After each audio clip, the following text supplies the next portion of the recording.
sakit kepala, sakit gigi lah, sakit mata, sakit telinga, sakit apa be. Tapi sabar. Kemudian yang selanjutnya adalah asyukru 'ala ni'ma. Syukur atas nikmatnya Allah Subhanahu wa taala. Syukur atas apa yang Allah berikan kepada kita. Artinya apa syukur atas nikmat ini? Gunakan sesuai apa yang diridhai oleh Allah. Mata, gunakan yang sesuai. Pandangan kita, gunakan yang sesuai. Ya.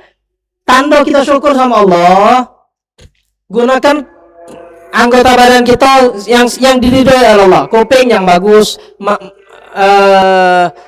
mata, mulut, ngomong yang bagus. Terus apa yang kita punya? Motor, mobil, gunakan dengan hal yang bagus. Motor pergi ke masjid, pergi ke majelis, bukan motor pergi ke bioskop. Motor yang Allah berikan nikmat tersebut, dia pergi ke diskotik. Nah, ini termasuk bukan syukur ya Allah Subhanahu wa taala. Dia ada HP. Nikmat dari Allah HP ini.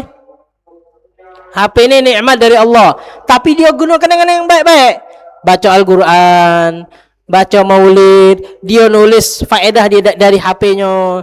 Dia gunakan WhatsApp-nya untuk hal-hal yang baik.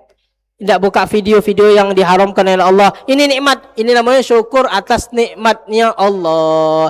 Kalau kita menggunakan HP ini dengan hal-hal yang diharamkan, berarti dia tidak syukur. Kapan baik HP ini kaki hilang? Ya, kenapa hal tersebut bisa terjadi? Karena kita tidak bersyukur kepada Allah. Motor dia hilang. Motor hilang.